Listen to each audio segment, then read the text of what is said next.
PB&J. I'm Jake. I'm your political reporter, commentator, and I want to talk today about what a conservative is and what conservatism is. There are all sorts of phrases, there are all sorts of proper words and names that are thrown about in the digital media every day, and not only the digital media, but all kinds of media. You hear them on the talk shows, and you see them in social media, you see them in other digital media, and a lot of people, they don't know what they are. This comes about as a consequence from the fact that the political acumen of necessity, not making any criticisms here. People are very busy. They're trying to keep their nostrils above the waterline. They have other things to do than to delve into these things. But as a consequence, people's political acumen, not everybody is at the same level. And so as kind of a public service and to facilitate the conversation, we here at PB&J like to talk about these things, kind of give people an idea of what some of these things are. So when they hear one of these things, they have a working idea of what it is, and they can use it as a springboard. And like I said, this is something that we like to do. So with that in mind, I want to talk today about what a conservative is and what conservatism is. There was a guy named John Kenneth Galbraith, and he was a commentator, and he said, the modern conservative is engaged in one of man's oldest exercises in moral philosophy. That is, the search for a superior moral justification for selfishness. This guy actually said this. And the reason why he calls it the modern conservative is something that I'm going to get into, but I want to note that he didn't just say the conservative, he said the modern conservative. And that's a distinction with a meaning, and we're going to get into that.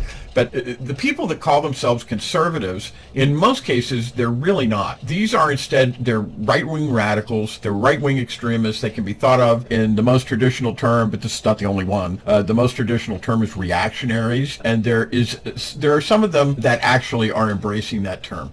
Murray Rothbard once wrote an essay saying that the people who are of this ilk, his group, his fraternity, they really ought to call themselves reactionaries because they're not conservatives, especially in the U.S. setting, and probably not anywhere else. Now, let's talk about this conservative, kind of bad-mouthed it, and it's not bad-mouthing it, it's just calling it for what it is, really. I mean, some people will look at this and say, well, Jake is, PB&J is bad-mouthing stuff. No, we're not, really not doing that. What we're doing is we're talking about things the way they are. And if you're a conservative, so let's talk about that. Let's talk about what conservatism means. If you're a conservative, you believe in precedent. You believe in something called regular order as far as legislative proceedings are concerned. In other words, you don't believe in jamming bills through in 20 minutes. You believe in hearings, you believe in calling witnesses, you believe in committees, you believe in document review, you believe in an analysis, you believe in construction. Some of these are legal terms of how you construct a statute that you're thinking of enacting. You believe in the conservation, hence the word conservative, the conservation of the best part of the old order. They believe, a true conservative believes in gradual improvement of the old order, organic change, but it wants to keep the benefits of the old. They believe in things like precedent. And this is one of the things that I'll be talking about with regard to the Supreme Court. They believe, the Supreme Court and judges in general, American courts are guided by two related principles. One is stare decisis,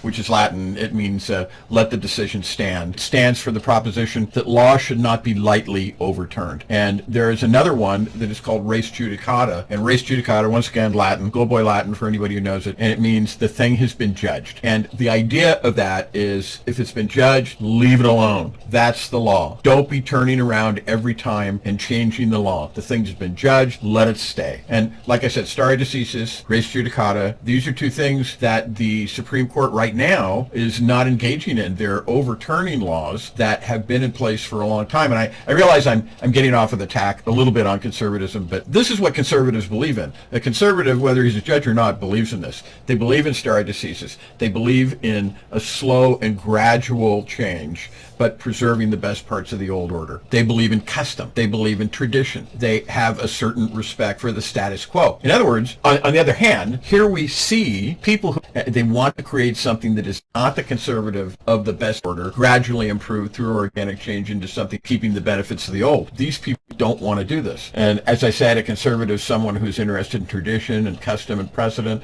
respect for the status quo. There are some exceptions here in case it is something really intolerable, but otherwise they want to avoid it. But there's generally an idea that the status quo is something that they can tamper with only for specific reasons. I realize I'm repeating myself here, but just bear with me. In other words, you don't do it just because you want to shake things up. That is not very conservative. And once again, revisiting something I said about regular order, when you hear certain congressmen talking about things like regular order, this is an example of the kinds of things that an actual conservative believes in. But this is not what the present crop of Republicans do at all. These are people instead who want to create forms of oppression that have literally never before existed. And if you listen to people like Steve Bannon, this radical ideologue, Steve Bannon, a lot of it goes back to somebody like Carl Schmitt, which Bannon has read. Carl Schmitt was Hitler's lawyer, among other things. I'm not going to get into too deeply like people like Carl Schmitt. I will say that if you're going to talk about this and you're going to get into the history of this, it's a place you can go, but for the purposes of this video,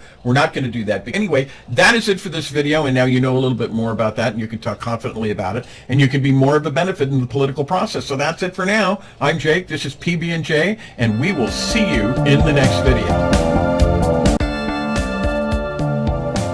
Hi everybody, it's Jake with Politics by Jake, and I wanted to thank you for watching the video and ask you that if you like what you see, you like what you're hearing on this, ask you to please subscribe and also support me. And one of the ways that you can do that is by going to the URL that I put right below here on the screen, www.jakelaw.me. Now, I'm a business advisor with 30 years experience in law, business, and real estate. And I have great products and services for people who either own a business, and that's any business, by the way, not just a real estate business, to start a business, once again, that's any business, and or who want to grow wealth, which one of the very best ways to do that remains real estate, and who want their business, their property, and their wealth protected in the absolute positive best way possible, using secrets that only millionaires and billionaires know how to use. So I hope to see you over there at www.jakelaw.me, where you can sign up for a free 15-minute consultation real soon. And thanks once again for watching my videos.